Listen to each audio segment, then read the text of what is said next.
This is Daily Blast Live. We're talking about what you're talking about. Get real. You all ready for this? Mm-hmm. Dun dun dun dun. No. Y'all, just stop. This is a sham. Welcome to DBL. It's Friday. Oh, I like that song. Friday. At one point, I tried to give you a beat on a show, and my beat was this: cha-cha-cha-cha, cha-cha-cha-cha. And you said that's not a beat. That's not. It's not. That's not. No. I still love you. Yeah, I love you too. All right, let's welcome. Who do we have here? We have Erica and Jeff. It's good to see you both. Yay. How's your beats doing? Everybody doing well? Yeah. Cha-cha-cha. Back in the she shed. I know, I was going to say, I Dream a Genie is back. All right, let's get to this story. It's everywhere. Former Miss Universe Olivia Culpo was forced to cover up ahead of her American Airlines flight to Mexico. Her sister posted the ordeal on Instagram. Have a look. Olivia and I are going to Cabo, and look at her outfit. She looks cute. She looks appropriate. No, they call her up to the desk and tell her that she needs to put a blouse on, otherwise she can't get on the plane. Tell me, is that not so up? American Airlines, I love you so much. Please get me to Cabo. In another post, Olivia is seen covered up in her boyfriend's gray hoodie, while another passenger comes over to compare her similar outfit to Olivia's original look. Erica, thoughts on this? Does this feel sexist to you? Does it feel fair? What do you think? I think we need to stop policing women's bodies. We had a similar conversation about a young lady who was pulled from a plane over an outfit, and we speculated that it was because, I think her speculation was because she was a curvier woman. Yeah. I don't think that it's appropriate to single people out in this way. Like, the fact that she was singled out in this way really speaks more of the people who were managing the situation than what she was actually wearing. Mm-hmm. Like, as long as her face was covered at this point, face masks are paramount more than anything else. I don't see the issue. Jeff, what's your response to that? My thing is, you know who the winner in this is? American Airlines. Because next time they tell someone else to cover up, they're like, you wouldn't tell Miss Universe to cover up. Oh, yes, we did. Yes, we did. So now they have that under their belt. But I think it's just a matter of who is telling you to cover up, right? It's like, I'm at the point in my life now where I have to call customer service, and if I hear the slightest attitude from that person, I hang up and call back, and you get a totally different person with a totally different outcome. So I think that American Airlines person was having a bad day, whatever it may be. I think Erica's right. We need to take it easy with judging people and telling other people what to do. Yeah, now Al, really quickly though, remember we saw with leggings they were kicked off. Is there anything to be said for you should look more formal on an airplane? Like, I'm just taking the other side here. Like, that seems like too much skin for a pandemic and for an airline. Look, American Airlines. I don't agree with that. But if you did, you don't have to run away from that. Right. If you did, because a lot of people do feel like that. Right. A lot of people are like, hey man, I'm sitting next to my grandmother. Can you cover up male or female or however you identify? I think you're exactly right, Erica. We need to stop policing women's bodies, but also what we need is some clear rules about what we can and cannot wear. When you go into a Waffle House, they have no shoes. We all know what those are. No shirt. We all know what that is. No service. We all know what that is. But I don't know why the woman that came up after her, that was much curvier than her, that was showing much more skin than her, was allowed to get on. But she wasn't. She had kind of like a long shawl on. So don't make your rules opaque. Let us know. And then when somebody's in violation, everybody can be like, hey, I don't have a problem with it, but we all know you're in violation. So I don't know. Could a man wear a spaghetti string tank top? Right. Which I don't like and I wouldn't want to sit next to. What are the rules, Erica? Speak for yourself, buddy. Exactly. Let me hit that gym for a year. That's all I'll be wearing. Oh, man. Yeah, I agree. American Airlines, this has been over and over again, this story. We just love to know what your policy is, and it needs to be very clear. It's the transparent 20s, everyone. All right, speaking of questionable outfits, the Real Housewives of Salt Lake City are being slammed over their reunion gowns. Erica, I can't wait to get your take on this. So Bravo gave a sneak peek at what the ladies will be wearing for the upcoming special. Ay vey. Some fans were quick to judge the over-the-top looks. One person said the outfits might be the worst in Housewives history. Another said they were giving off millennial prom vibes. Another pointed out that Jen Shah's purple feathered gown looked like Cardi B's dress that she wore to the American Music Awards last year. But that was no accident, Jen said. Cardi was actually her inspiration. It seemed like the other young woman, Erica, had a Little Kim dress. Remember the pasty dress that Little Kim wore? So I turn over to Erica. I always want to hear Housewives stuff from you. I do not consider myself the fashion police, okay? You're a housewife, when it comes to I love me some Housewives, okay? I am a absolute fan. But I think we also watch the reunion not only to see how the relationships have evolved, who's going to be held accountable, but also what they're wearing. And I think fashion is such a personal choice. And none of those looks seemed off-brand for who was wearing them. So I think they're really sticking to who they are and how they like to represent themselves. One of my favorite podcasts was talking about how in Salt Lake, a lot of them are talking about how they grew up very conservative and that it essentially looks like they're dressing like if you gave a 7-year-old the opportunity to dress themselves for the first time and they have freedom, it's like, oh, I'll just wear whatever I want to wear. And that may be true, but I dress the way that I dress because I wasn't allowed to dress any way that I wanted to. And this is how I like to, show myself. This is how I like to present myself to the world. I mean, not necessarily like this because I do have to wear something specific for the show. But when you see me on the street, I could be wearing anything. That's very true. But Erica, you never are. Jeff, I think we have enough distance from this. I think those dresses were terrible. I do too. Those dresses look like wrapping paper from 1987. I do too. Am I being rude? I do too. Yeah, I think a lot of fashion, some people have fashion, I guess, and some people are attention seekers, right? They're like, if I wear the most biggest, outrageous outfit to the Oscars, I'm going to get more attention than Madonna or whatever it may be. And Madonna's one of those people, too. So I think for some people it's fashion, and for some people they want to be in the tabloids. Yeah, interesting. All right. Well, I also want to get your take on this. I really appreciate that we're doing this story, and it's kind of a follow-up of another story. British Vogue cover featuring 9 African models is being highly criticized. Okay, here is the cover.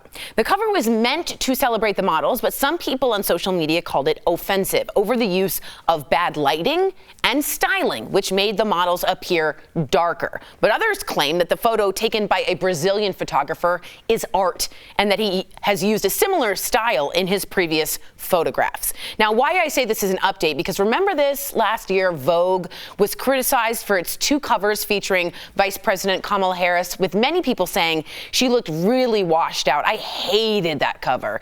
And in 2020, Simone Biles, remember, another Vogue cover, got some people upset because she was photographed by Annie Leibovitz and not a black photographer. And when they say that, they mean the lighting wasn't done correctly, the makeup, the styling. Al, your take, I'd love to hear it. What do you think? Just really quickly, I am a fan of art, and this kind of goes back to my last point too. Even though I made fun of those outfits, they are terrible. I appreciate that they took a swing. I like fashion. I like when people push the envelope, and sometimes you're going to miss. And we do have to leave space for art and artists to do things that we don't understand.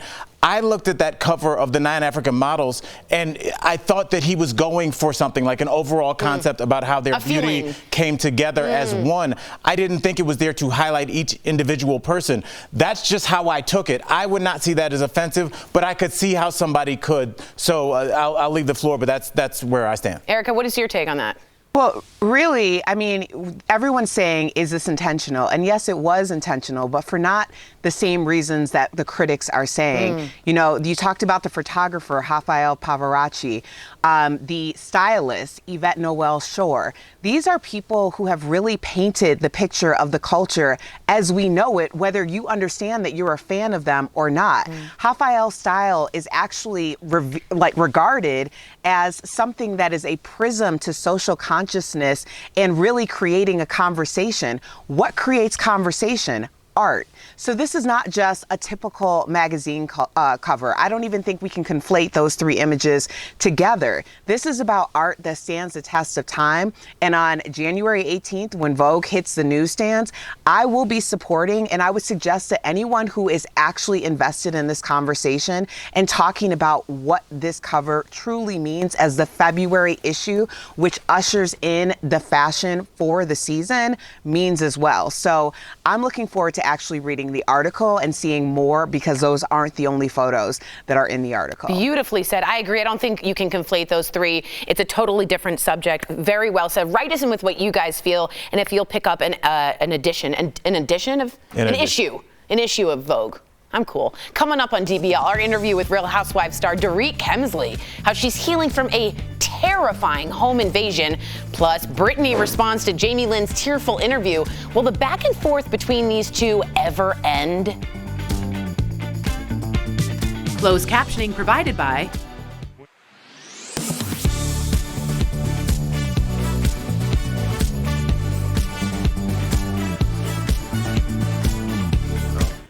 really cool what Erica said and what you said, in that those two have nothing to do with being washed out and being forgetful of lighting. It really there was an intention behind it, and there was a meaning behind it, and that's what really good art is. And you can sit there and say, I think it means this, or I think it means that, but the discussion is sparked. And it's not the discussion of she looks really casual and bad. It's a much more nuanced conversation. So I liked what Erica and you said. I just don't understand how regular folks like ourselves became lighting techs.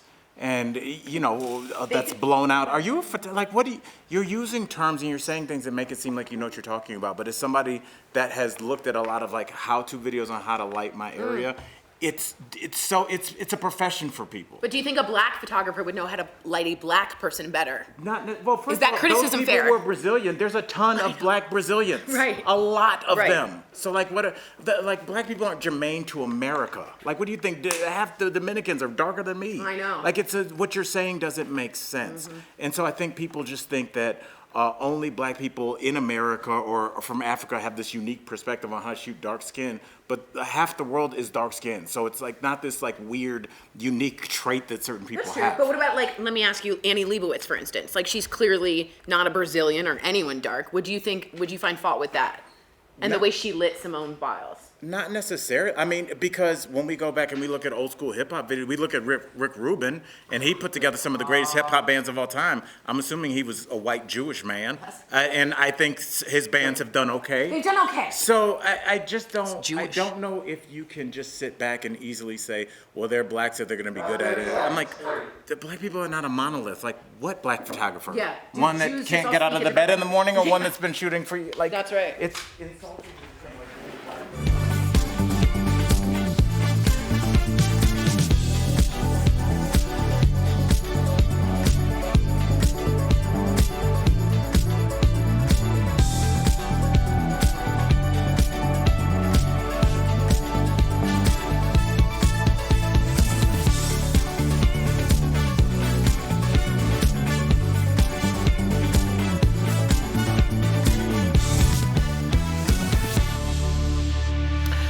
Welcome back to DBL. All right, there's more drama between Britney Spears and her sister Jamie Lynn. So Britney went on Twitter to slam her sister after her interview on GMA earlier this week. She accused Jamie Lynn of selling her book at her expense. She went on to say Jamie Lynn had everything given to her and never had to work for anything in her life. Jamie Lynn posted a lengthy response to her sister on Instagram. She said that it's become exhausting when the texts they have in private don't match what Britney posts on social media. She said that Britney could tell the truth and put an end to all of it in 1 second if she wanted to, and that her family has gotten death threats over Britney's vague and accusatory posts.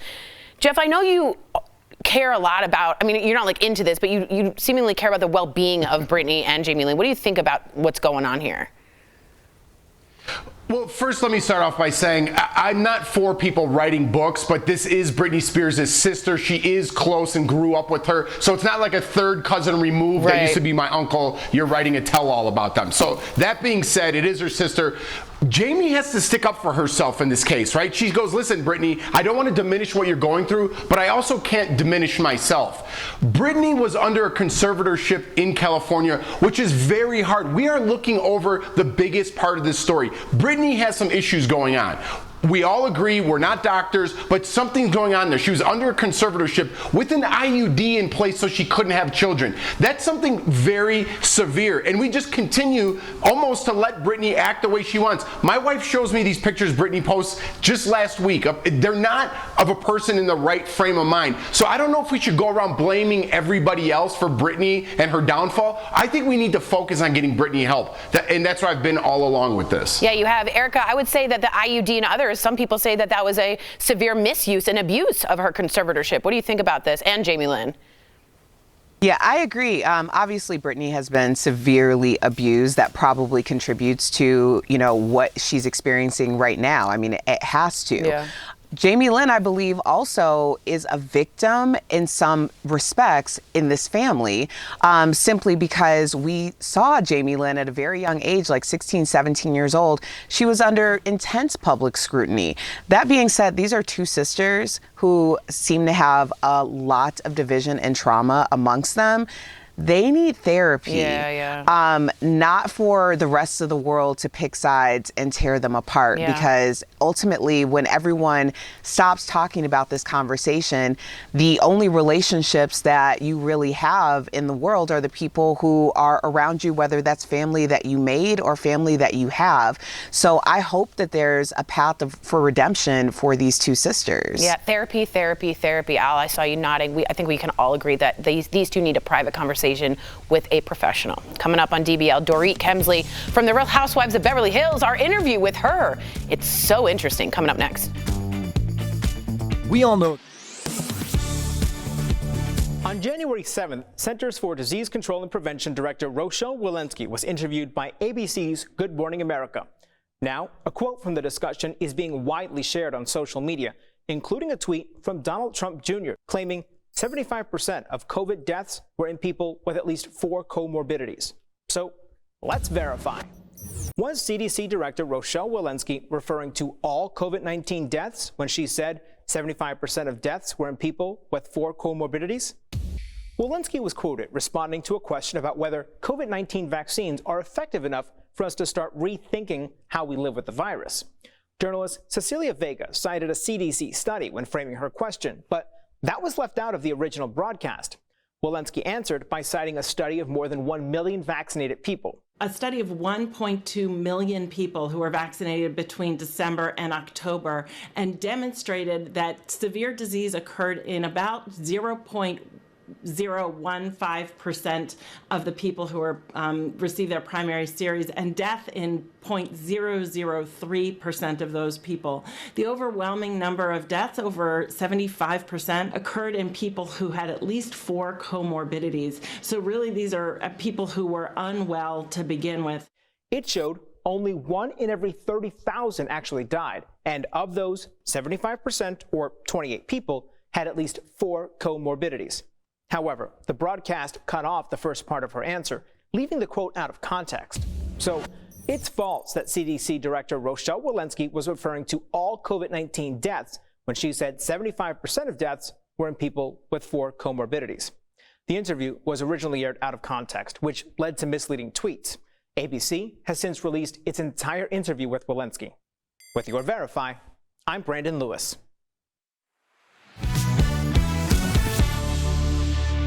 Welcome back to DBL. She's one of the most fashionable housewives in Beverly Hills, but the past couple of months have been far from glamorous for Dorit Kemsley. So earlier we spoke with her about her recent terrifying home invasion. Take a look.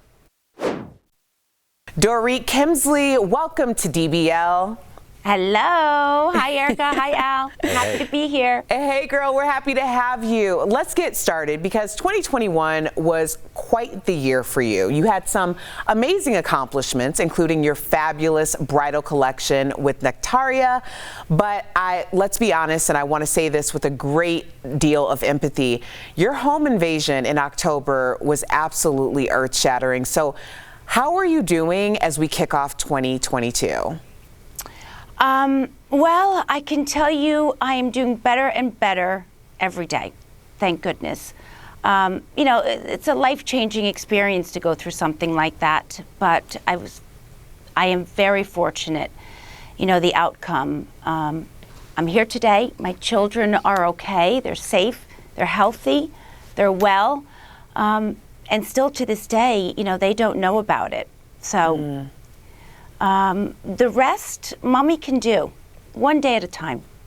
It's a great way to look at it. I mean, traumatic experiences remind us all that this experience of life is just short. So have these last few months that have been obviously traumatic had you wanting to mend any broken relationships as you move forward, because you don't know what happens day to day? So true, Al. And I think that, you know, generally speaking, you'd probably, you know, consider those things. I think for me, it was really about focusing on family and really finding ways to navigate the new me, because I was a changed person. I'm not going to lie. You know, I jumped right back into filming, and I did so because of the outcome, you know, and for my children, when they woke up the next day, it was just a normal day for them. And it was very important to me that, you know, I continue to give that to them. So you'll see a lot of what I went through and am going through on the new season of The Real Housewives of Beverly Hills. But, you know, for me, the last couple of months, and it's only been a short couple of months, 2 or 3 months, it's been, the focus is mostly on the family and then myself. But I don't have any enemies, Al, so I don't have any, you know, friendships I need to mend. I'm happy to hear that. Let me get into another person I'm going to put on the hot seat, because that's Andy Cohen. Now, Andy Cohen was recently asked about the most iconic housewife fashion-wise. My immediate thought was, of course, it's Dorit, but he said Erika Jayne. So what is your response to that? I mean, if that's his opinion, that's his opinion. You know, I think Erika, she's very fashionable. You know, she's synonymous with it. She puts a lot of effort into her looks. You know, I applaud her, and I think she's fantastic. So, you know, it's not a competition. I think that, you know, to each their own, and you know, I'll give him when I see him again. I like how she said it's not a competition. No Girl, we all know needed. it's a competition. Come on now. Absolutely. Now you need to talk to me, because I'm the father of 3. You have 2 little ones. So tell us how Amazon Glow is helping your family stay connected this new year, because I need to know, along with other fellow parents. Oh my goodness. I tell you, this is going to change your life and your little one's life. Amazon Glow, it's an interactive projector and video calling device, and it allows you to stay connected to extended family or loved ones. And it allows my kids to draw and play and do puzzles and interact with loved ones that aren't in the room or in the state. But as a parent, Al, you should be on that right when we get off this call. I'm excited. I will purchase one soon. Yeah, you need it. I just want to thank you for joining our show. And to our viewers, check out Amazon.com/glow to get yours today. Dorit, it has been an honor and a pleasure, girl. Thank you so much. Thank you, guys. Happy New Year. All right, Happy New Year. We'll be right back. Promotional consideration is brought to you by New Year's resolution, it's still probably too early to know if it's become an actual habit yet. For years, people have said that it takes 21 days to build a habit. But is that true? Let's verify. Our sources for this question: Jackie Greco, a licensed clinical mental health counselor with Sun Counseling and Wellness, and a study on habit forming done by Philippa Laley. The thought that it takes 21 days to build a habit goes back decades. That is actually a myth that came from the 50s, when a plastic surgeon wrote a paper about when patients are getting used to looking at their new face after they've received plastic surgery, and how he noticed that it took an average of 21 days for an old mental image to dissolve and for a new image to take place, which then I think was misinterpreted and rolled with to become the idea of being, well, 21 days of completing a task. That means that you've built a new habit. The study by Philippa Laley took 96 volunteers and investigated the process of forming a habit. The volunteers chose an eating, drinking, or activity behavior to carry out daily in the same context for 12 weeks. Each day, they recorded whether they carried out the behavior. 82 of the participants provided sufficient data for analysis. What she found was that on average, it takes about 2 months or 66 days before a new behavior becomes automatic. For some people, it took as little as 18 days. For some people, it took as much as 254 days to form a new habit. There is no one reason for why it takes some people longer and some people shorter to form a habit. Instead, Greco says there are a variety of reasons. It really depends. It depends on the behavior itself that you're trying to change. It depends on the person, and it depends on the circumstances that are both in and out of people's control when they're trying to change. The study found missing one opportunity to perform the behavior did not affect the habit formation process. Greco agrees. When we are only focused on the goal of whether or not we completed that task, what we're not focusing on are building those conscious behaviors and processes to make sure that we're actually incorporating a new habit into our daily life. So we can verify that no, it doesn't always take 21 days to form a habit. With your Verify, I'm Megan Bragg. The annual deadline for Americans to file their taxes is typically on or around April 15th. However, for the past 2 years, the IRS has pushed the tax filing deadline past April because of the COVID-19 pandemic. Amid the current surge of Omicron, it's clear that COVID-19 is still impacting a lot of people. So let's verify. Is the IRS pushing the tax deadline again this year? We went to these sources for an answer. In a January 10th press release about the tax filing season, the IRS confirmed this year's deadline is April 18th, and there's no indication that that will change. That date was also confirmed by TurboTax and CPA Practice Manager, a resource magazine for accounting and tax professionals. According to the IRS, April 18th is also the deadline for individuals to request an extension. If the extension request is granted, their new deadline would be October 17th. With your Fast Fact, I'm Adiane Till.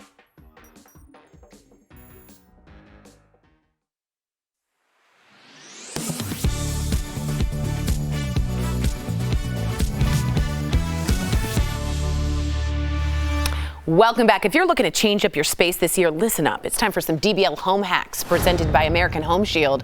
Paint is messy, but peel and stick wallpaper isn't. It's a great way to spice up a space, and you can change it when you're done. Next, buy peel and stick art prints to avoid putting nail holes in the wall. And lastly, hang curtains without leaving any marks from hooks or nails. Instead, use a tension rod. A home warranty plan from American Home Shield helps cover many things homeowners insurance leaves out. You can rest easy knowing you're ready for whatever breakdowns inevitably strike next. Visit ahs.com to find a plan that's right for you. Erica, wallpaper, we into it? Is this the new thing? I love new thing. You know my house is filled with wallpaper. Like from the moment you walk in, like I have wallpaper everywhere. I love wallpaper, and it's come so far. I mean, there was a time where we were like, we aren't doing that anymore. Right. It's back. It is back. Jeffrey, are we going to see some florals? Something pretty in your house? I'm more of a paint guy, but we'll see. I'll take some tips from Erica. I like that. DBL's New Every Day. We'll be back Monday, same time, same place. We want to know about your wallpaper. Write us. Bye.